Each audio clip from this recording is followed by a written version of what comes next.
Hi everyone, कैसे हो आप सब। तो ये है आफ्टर कैरेटीन रिज़ल्ट। कैरेटीन करने के बाद का है ये कि कैसा दिख रहा है, आप सामने देख लो खुद ही। और बिफ़ोर मैम का बाल मैं आपको दिखाती हूँ। वो है जो बिफ़ोर मैंने शूट किया है, वो है शैम्पू करने के बाद।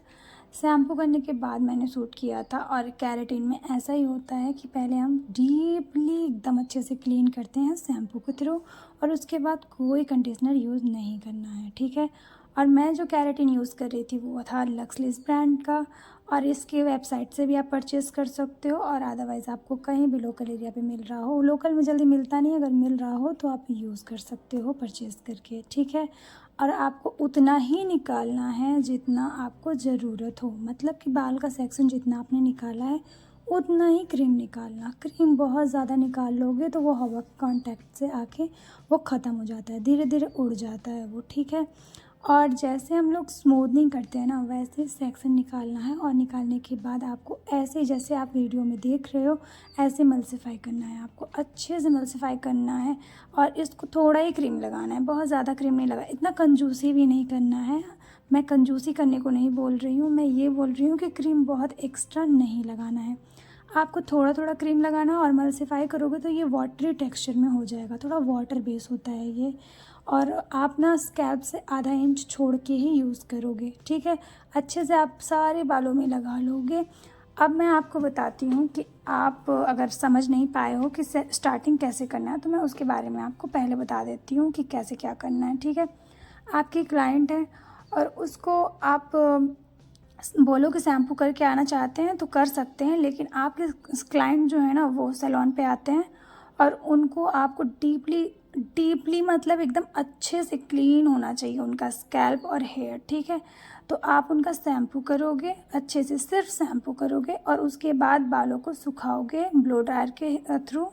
और उसको सुखाओगे एकदम 100%, थोड़ा सा भी गीला नहीं होना चाहिए, बाल सूख जाना चाहिए। और उसके बाद आप ऐसे ही पार्टीशन करके और क्रीम अप्लाई करोगे, ठीक है। कैरेटीन में और ज़्यादा ऐसा कुछ नहीं होता है, क्रीम बस अप्लाई अच्छे से होना चाहिए। एक एक बाल में अच्छे से आप मल्सीफाई करोगे और क्रीम अप्लीकेशन स्टार्ट कर दोगे, ठीक है। और ऐसे ही आप सारे बालों पे करोगे। और जो दूसरी बात है कि आप कौन से हेयर पे नहीं करोगे, तो देखो जो मैं कर रही हूँ ना, जो ये मेरी क्लाइंट है, इनका मतलब पहले ये हीना बहुत लगाया करती थी, और लेकिन हीना इन्होंने छोड़ दिया है। अब ये जो हेयर है ना, ये कलर मतलब इन्होंने कलर कराया था, ठीक है, कलर हेयर था। तो आप हीना पे भी कर सकते हो, कलर पे भी कर सकते हो, फ्रीजी हेयर पे भी कर सकते हो, स्प्लिट एंड्स जिसके होते हैं उस पे भी कर सकते हो। किस पे नहीं कर सकते हो वो आप जानना ज़्यादा ज़रूरी है कि किस पे नहीं करना है। आप ना जो बीच से बाल टूट रहे होते हैं, कमज़ोर होते हैं, जिसके बाल बहुत झड़ रहे होते हैं, उनके बालों पे बिल्कुल भी रेकमेंड मत करना, क्योंकि चाहे कैरेटीन बहुत बेनिफिट क्यों ना देता हो, लेकिन फिर भी मतलब आप स्ट्रेटनिंग करोगे तो फिर उसमें बाल टूटेंगे ही टूटेंगे। तो उनका अपनी क्लाइंट को कितना भी, किसी किसी का होता है ना कि बहुत मन होता है कराने का, तो आप उनको सजेस्ट कर सकते हो कि मैम आप 3 मंथ्स बाद करा लेना, 2 महीने बाद करा लेना। आप ऐसे करके करोगे तो आपकी क्लाइंट बहुत खुश भी रहेंगी और आपका भी काम ईजी हो जाएगा, ठीक है। तो आपको पूरे बालों में ऐसे लगा के, अगर आप एसी में करो तो ऐसे सीट लगा लेना, और नहीं तो फिर आप ऐसे ही रहने देना।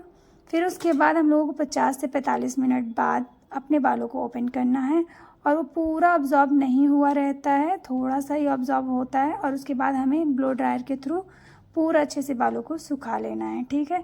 पूरा ये भी सूखता नहीं है, थोड़ा थोड़ा गीला रहता ही है, लेकिन अच्छे से जितना आप कोशिश कर सकते हो सुखाने का उतना सुखा लेना सब। जैसे मैं देखो वीडियो में आपको मैं पूरा अच्छे से सुखा रही हूँ ना, फिर भी थोड़ा थोड़ा तो रह जाता है, लेकिन आप सुखाओगे तो सूख जाएगा, ठीक है। जैसे ये वीडियो में देख रहे हैं, ये आफ्टर क्रीम अप्लीकेशन है, जब क्रीम लग गया था तब है, ठीक है। वैसे सेम हम लोगों को निकालना है, और फिर वैसे पार्टीशन करना है, और वैसे सेक्शन निकालना है। फिर उसके बाद हम लोगों को स्ट्रेटनिंग यूज़ करना है। स्ट्रेटनिंग का सेम प्रोसेस होता है, मतलब जैसे हम लोग स्मूथनिंग के टाइम पे करते हैं ना, बिल्कुल जैसे हम लोग वैसे पतला पतला सेक्शन निकालना और वैसे ही सेम करना है। और देखो ये जो धुआं निकल रहा है ना, ये बाल जल नहीं रहा है और ना ही कोई स्ट्रेटनिंग में प्रॉब्लम हो रही है। एक्चुअल में क्या है ना कि जो हम लोगों ने क्रीम लगाया है ना, उसी का ये मतलब धुआं निकल रहा है। और मैंने मतलब सीट नहीं लगाया था, कटिंग सीट नहीं लगाया था, तो फिर उसके बाद मैंने कटिंग सीट लगाया मैम का, क्योंकि जलने लगता, मुझे ध्यान नहीं था। और फिर उसके बाद मैंने ये लगाया था। ऐसे ही करके आप सारे बालों पे करोगे स्ट्रेटनिंग, अच्छे से स्ट्रेटनिंग। देखो केराटिन में सबसे ज़्यादा क्या 2 चीज़ इम्पॉर्टेंट है। एक है कि आप एप्लीकेशन कैसे करते हो, आप मल्सिफाई किए हो या नहीं किए हो अच्छे से क्रीम एप्लीकेशन, और दूसरा होता है कि स्ट्रेटनिंग। और देखो ये जो निकल रहा है ना, ऐसा लग रहा है डैंड्रफ है, ये डैंड्रफ नहीं है, ये क्रीम है, ठीक है। और ये थोड़ा थोड़ा मतलब निकलता ही रहता है, फिर उसके बाद सही हो जाता है। आपको बस अच्छे से क्रीम को अप्लाई करना है, ठीक है। बस अच्छे से क्रीम अप्लाई करोगे, एक्स्ट्रा ओवर नहीं होना चाहिए, इतना कि पूरे बाल में बस लग जाए।